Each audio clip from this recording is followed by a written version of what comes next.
I spent 7 years building. The one thing that made velocity dynamics matter. PulseLink wasn't just a product. It was the foundation, the bloodstream, the silent engine that powered a $500 million tech empire. I didn't inherit it. I didn't co-develop it. I architected it from nothing, from a blank whiteboard and a desperate pitch deck. I built the codebase, the integration stack, the operational logic, and the security infrastructure. Every heartbeat in that system had my fingerprint on it.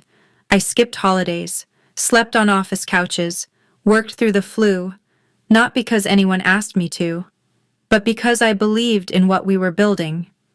Or at least, I believed that if you gave everything to something, it would give something back.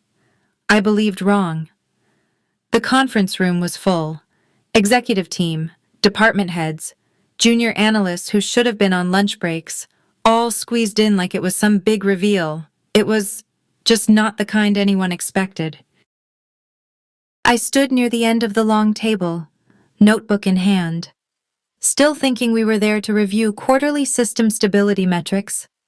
Instead, Graham Foster leaned back in his chair, laced his fingers, and looked straight at me like I was already gone. "Congratulations, Rebecca, you're terminated." He said it with the tone of someone announcing a contest winner. Then he slid a white envelope across the table like it was a door prize. The word severance peeked out through the open flap. I didn't reach for it. I just looked at him. That small, satisfied grin tugging at the corner of his mouth told me everything I needed to know. This wasn't a performance. It was a rehearsal. He'd practiced it. He wanted it to land. Around the room, reactions varied. A few people blinked hard. Some looked down, pretending to study the shine on the table. Others watched openly, hungry for fallout, like they were front row at a live execution. "Effective immediately," he added, adjusting his cuffs. "We're restructuring. You know how it is." Yes, I knew exactly how it was. I knew because I'd seen it before. The "we don't need her anymore" play, the kind where a founder or key creator gets quietly pushed out once the investors are in, the contracts are signed, and the newer, cheaper replacements are ready. I could have argued, I could have shouted, made a scene, reminded the room who kept the lights on during system failures, who stayed up 48 hours fixing the logistics blackout last fall. But I didn't. That would have been predictable. That would have been what they expected from someone who still thought she had something to lose. Instead, I looked at Graham and smiled. Not a friendly smile, the kind that never reaches the eyes, the kind that says, "I already planned for this." Then I calmly unpinned my badge, set it on the table, and stepped back. One breath. Two. No drama, no words, just presence, the kind of silence you don't ignore. Because if Graham thought firing me was the end of the story, he had no idea who he was dealing with. I wasn't just a cog in the machine, I built the damn machine. And very soon, they were all going to find out just how fragile it was without me.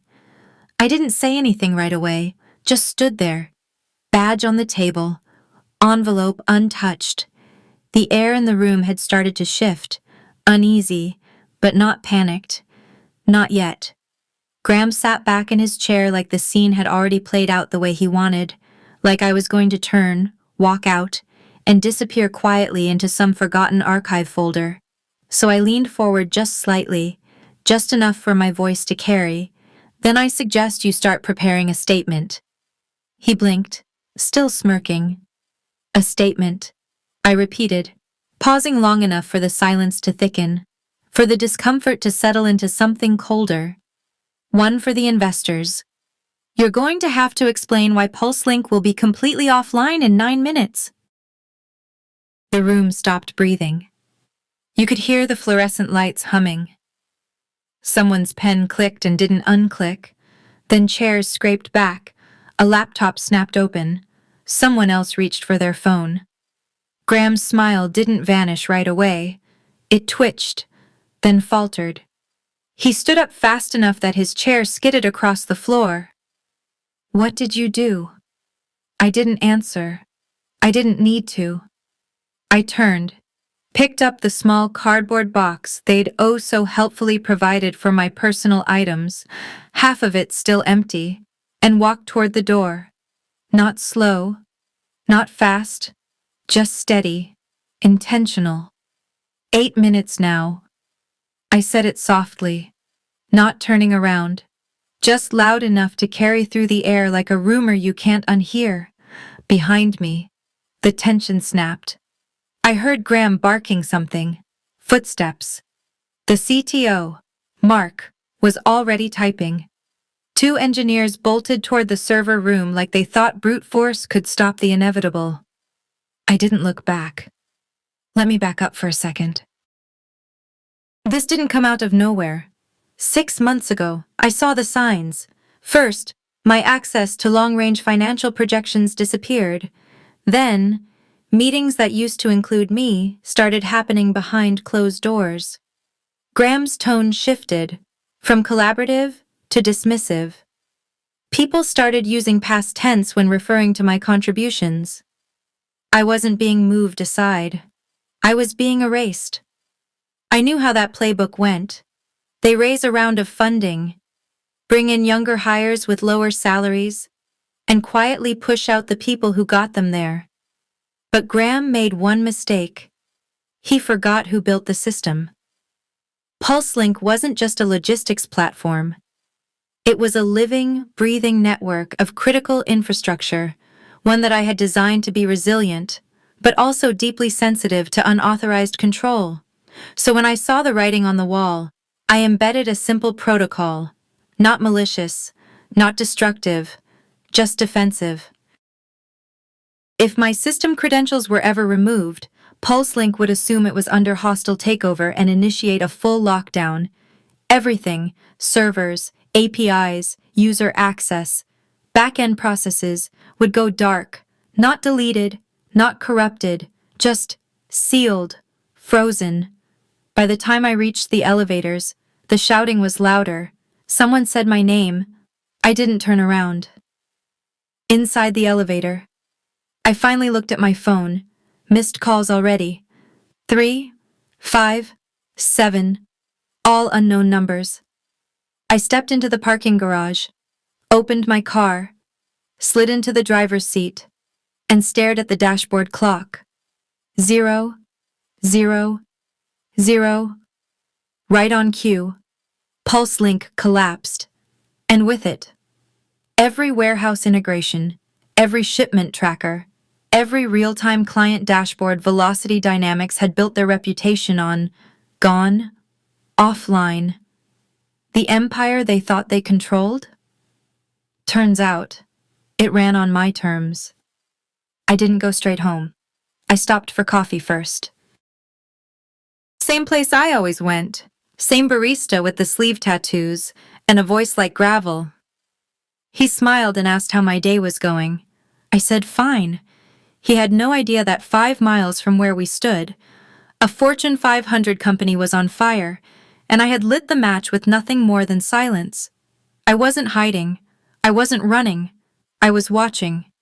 When I got home, I kicked off my shoes, set the cardboard box on the counter, and opened my laptop, not to check emails, not to track the outage, but to play a rerun of a sitcom I'd seen 100 times, the kind where nothing ever truly goes wrong, where everything resets after 22 minutes and a few laugh tracks, background noise for a very intentional kind of waiting. My phone buzzed again. Another missed call. Then another. 10, 12. By the time I finished my coffee, I had 32 missed calls and a string of increasingly panicked texts. Graham, Mark, Rachel, even someone from legal. Please call me. We need to talk. System is down. Call me now. I muted the notifications and opened the food delivery app. Thai tonight. I added spring rolls. A celebration. Because this wasn't panic. Not for me. This was the part where the dust starts to settle, and the people responsible begin to realize the scale of what they've done, not because you told them, but because they're watching everything crumble without you. I didn't scream. I didn't hack anything. I didn't burn the building down or leak confidential files.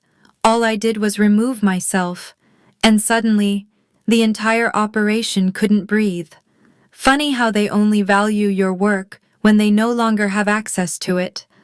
I watched the sitcom roll into its second episode, barely paying attention to the punchlines.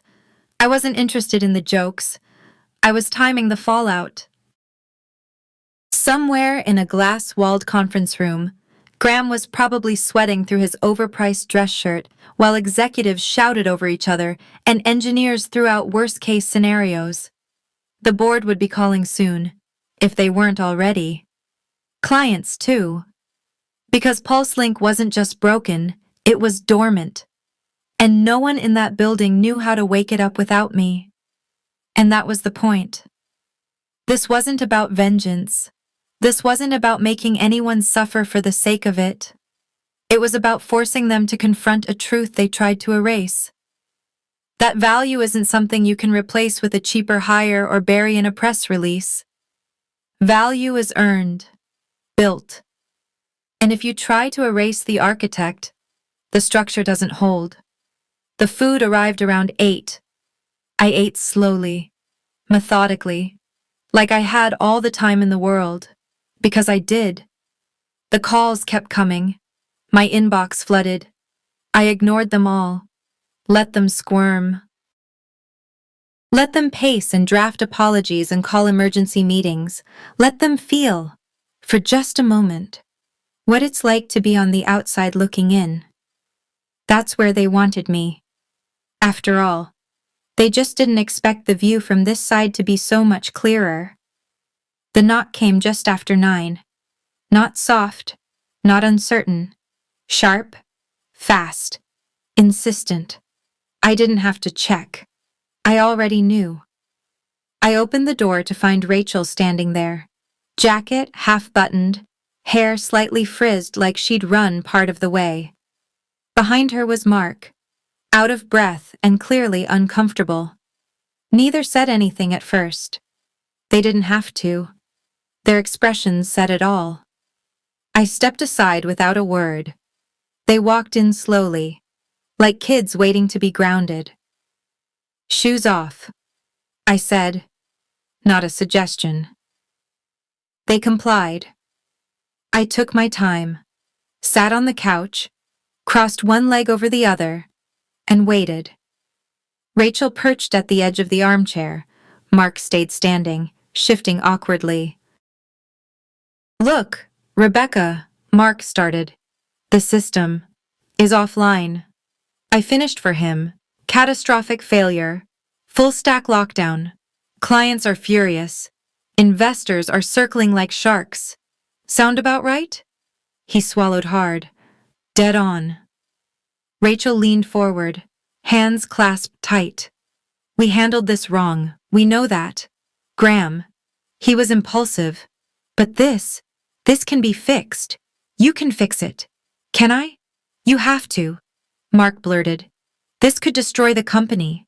Lawsuits, broken contracts, millions in liability. It's your problem now," I said flatly. I let the silence hang until it turned heavy. Rachel shifted. Mark avoided my eyes. "Let me guess," I said finally. "Graham didn't send you. He's too busy yelling into a phone somewhere, or hiding under his desk." They didn't argue, didn't have to. That was confirmation enough. I stood, walked to my desk, and opened my laptop. A few keystrokes, and the PulseLink dashboard lit up in a sea of red. Critical failure alerts, broken authentication chains, node corruption, frozen API layers. I turned the screen toward them. The system's not broken, it's protecting itself. When my credentials were revoked, it triggered protocol, hostile takeover defense, standard security procedure, if anyone had been paying attention in those meetings. Mark's face flushed. Rachel rubbed her temples. So, you can bring it back? Rachel asked, voice low. That depends. On what? I looked out the window for a moment before turning back. On how much you're willing to pay to buy back what you tried to steal. Rachel blinked. You're serious. Dead serious. You wanted PulseLink without me. Now you know what that feels like. Mark scoffed. This is extortion. I tilted my head. No. Mark. This is business. Graham taught me that. They both fell silent. I walked over to the shelf, pulled out a folder, and laid it flat on the table. Not a flash drive. Not a laptop. Paper. Analog. Untouchable. Here's how this works. You get full system restoration. Clean, no bugs, no hidden traps, full operational integrity.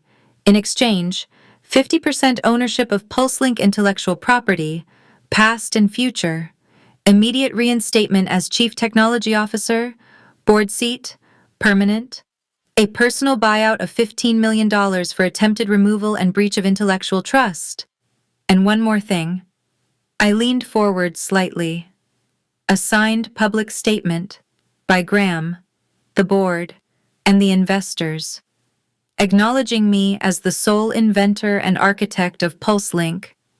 No vague language, no PR spin. Rachel opened her mouth, then closed it. Mark looked like he might throw up. I smiled.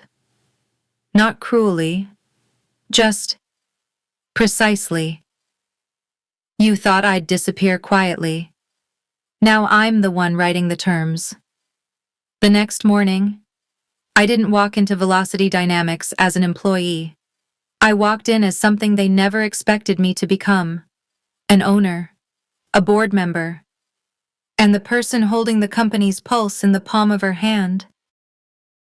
The glass doors slid open with a familiar hiss, but the atmosphere inside was anything but familiar. Conversations cut off mid-sentence. Coffee cups paused mid-air. Eyes tracked me from behind monitors and half-open laptops. The same people who avoided eye contact last week now couldn't look away. Rachel was waiting by the elevators, a quiet smirk on her face. Never seen Graham that pale before, she said. Get used to it. I replied, might be his new natural color. The elevator ride was silent, but not awkward. Focused, intentional. We stepped out onto the executive floor, where the air felt dense with tension, like it knew something irreversible was about to happen. The boardroom was already full. They didn't ask questions when I walked in. They didn't have to. They knew. Graham was seated at the far end of the table, tie straight, hair combed, smile forced. He stood when I entered. Rebecca, welcome back. Thanks, I said, settling into my new seat, directly across from him. Technically, I didn't come back. I upgraded. A few board members chuckled under their breath, quickly covering it with coughs. I set the folder on the table, the same one from the night before, now stamped, notarized, and copied to every shareholder. Per the agreement, I said, PulseLink is fully restored. Operational integrity confirmed. Client systems back online as of 6:42 a.m. Investor confidence stabilized. Graham nodded stiffly. Much appreciated. Let's be clear, I said, tilting my head slightly. This isn't charity. This is oversight. I turned to the rest of the board. As of today, I'm reinstated as Chief Technology Officer. I hold a permanent seat at this table. And I now own 50% of all PulseLink intellectual property, existing and future derivatives. One of the senior board members, Whitaker, cleared his throat. The documents are in order. It's official. Perfect. I tapped my laptop. The screen behind me lit up with a single slide.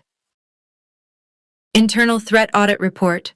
Graham's face changed. PulseLink detected a series of anomalies 6 months ago: midnight logins, unauthorized cloning attempts. The slide changed: timestamps, IP addresses, usernames, all grams. These weren't external breaches, they were internal, directed at PulseLink's core repository, conducted by the CEO himself. Gasps around the table. Disbelief. Then anger.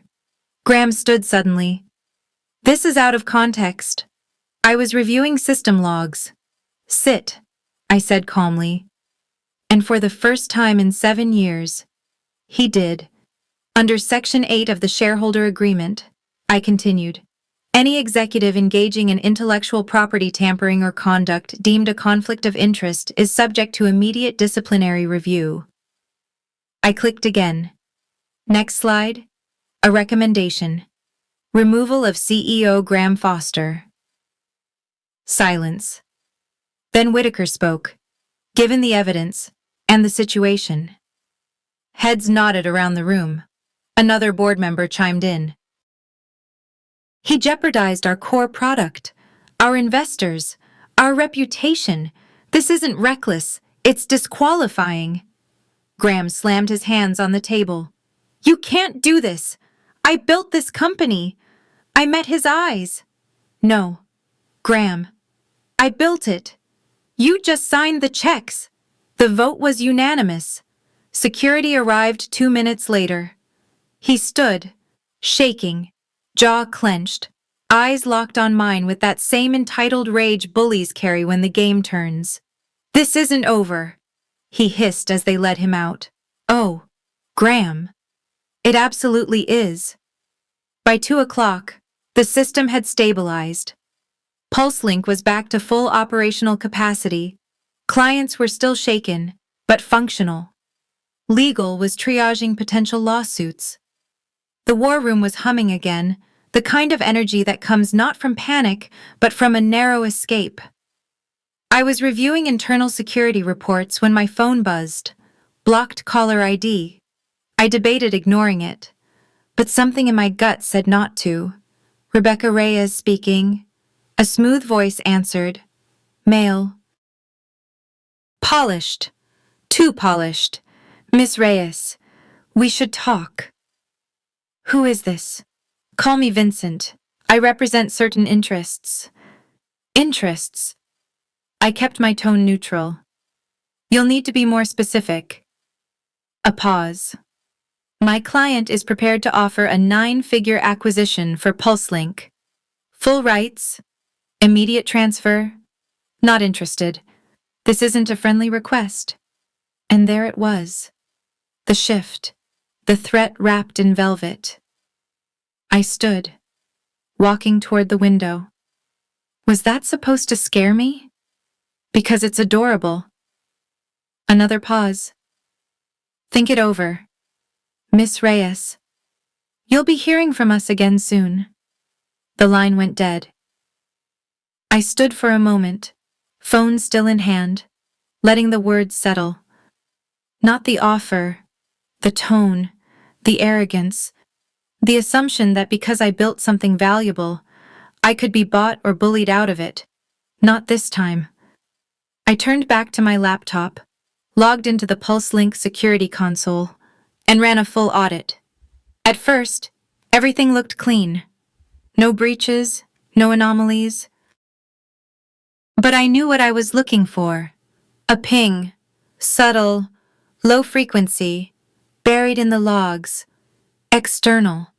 Someone was probing the system. Carefully, quietly. I pulled up the deep trace protocol. This wasn't for surface-level threats. This was for patterns, routes, fingerprints. The AI lit up. The access attempts were coming through layered proxies, bouncing from Zurich to Singapore to Buenos Aires. Sophisticated, professional, but not invisible. One node stood out, a private cloud server hosted under a shell corporation. On paper, it looked clean. But the metadata told another story. It traced back to Vanguard Strategic Holdings. I stared at the name for a long moment. Vincent hadn't been a cold caller. He was the closer, the one they sent when the first phase failed. They hadn't just tried to buy me out.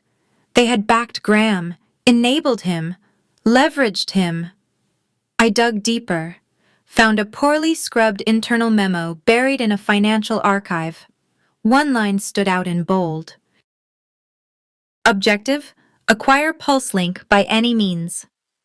Phase 1: remove creator. Phase 2: induce internal collapse. Phase 3: force acquisition. Holy hell. They didn't just want the technology, they wanted control, global licensing, scalable influence, and they didn't care what they had to burn to get it. This wasn't about Graham anymore. He was never the architect of this betrayal. Just a tool, a pawn who thought he was playing chess, when he was just a piece on someone else's board. And now the people who pulled his strings were knocking on my door. They didn't realize I had built more than a system. I had built a defense, and they were about to find out what happens when you come after something designed not just to function, but to fight back. I stared at the memo for a long time. Not because I was shocked. It confirmed what I already suspected, but because of how brazen it was. There it was in black and white. No euphemisms, no softened language, just cold intent. Phase 1: remove creator. Phase 2: force acquisition under crisis. This wasn't just a business strategy, it was a playbook for erasure. Eliminate the one person standing between them and global control, then push a buyout during the chaos. They had underestimated me. I pulled up the encrypted channel I'd built years ago. A secure fallback pipeline, meant for worst-case scenarios. I'd never thought I'd actually need it.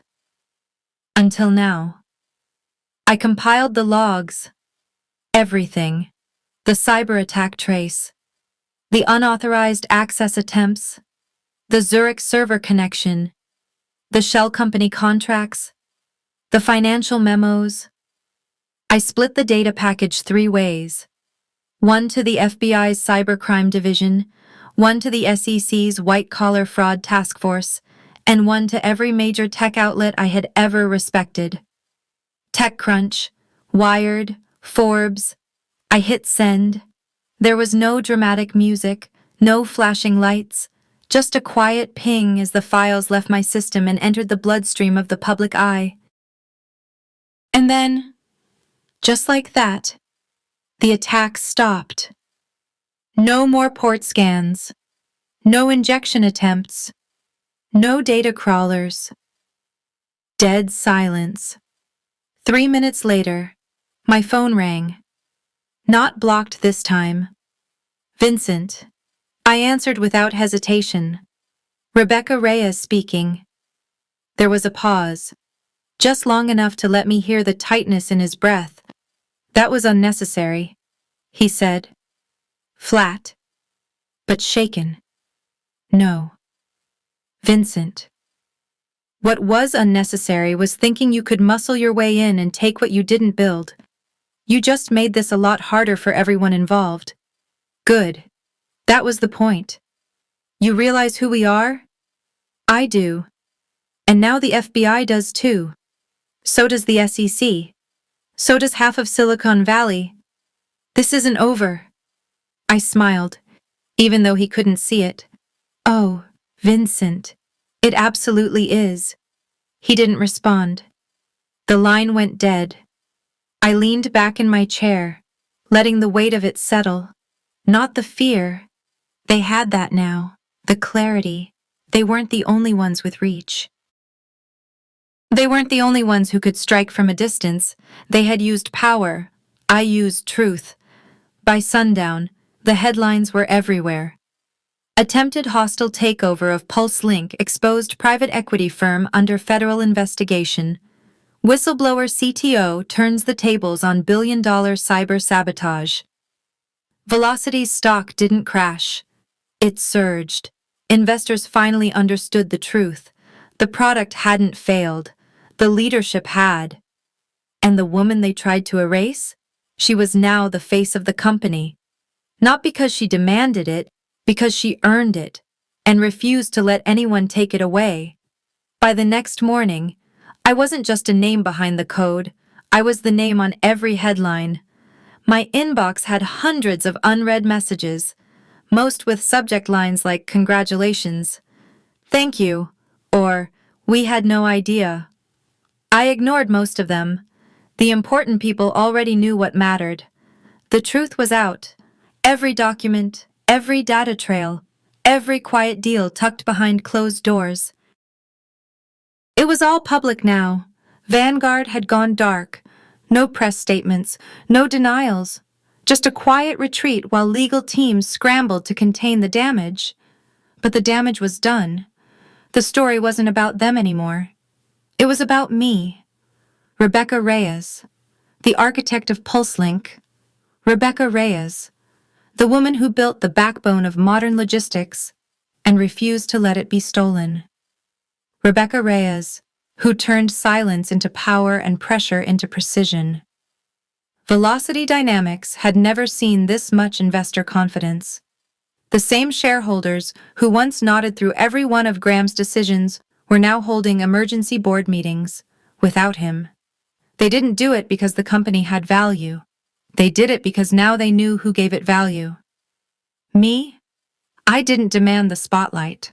I never chased press or titles or applause. But when people try to erase you, there's power in choosing to be seen. So I showed up at every client recovery meeting, at every press briefing, at every board session where PulseLink strategy was discussed, not as a silent contributor, as the voice in the room everyone listened to. My name was now printed across the patents, not buried in technical footnotes, not squeezed between marketing slogans, centered, credited, and it didn't stop there. Every new contract included a clause protecting the architecture and its origin. Every media outlet that covered the recovery also covered the attempted erasure, and the woman who reversed it. The whispers in the office had changed too. No longer about whether I would fight back. Now they asked how I saw it coming, how I stayed so calm, how I built something so unshakable, even when they tried to take it all, but I hadn't built it to be unshakable. I had built it to be mine. And that was the lesson, not just to them, to anyone watching. It's easy to overlook the person behind the system, to assume that brilliance can be duplicated, replaced, or erased. But what they forget is that systems don't just run on logic, they run on ownership, boundaries, respect. And when those are broken, it's not a flaw in the code, it's a failure in character. They failed. Not because they underestimated my skills, because they underestimated my resolve. I stood at the top floor window one evening, watching the city lights stretch toward the horizon. Somewhere out there, another investor was probably scheming. Another executive was looking for shortcuts. Another woman was being told her work wasn't worth protecting. I hoped she was watching, because this wasn't just about PulseLink anymore. It was about every builder, every creator, every quiet force holding something powerful together. They tried to erase me. Instead, they made me unforgettable.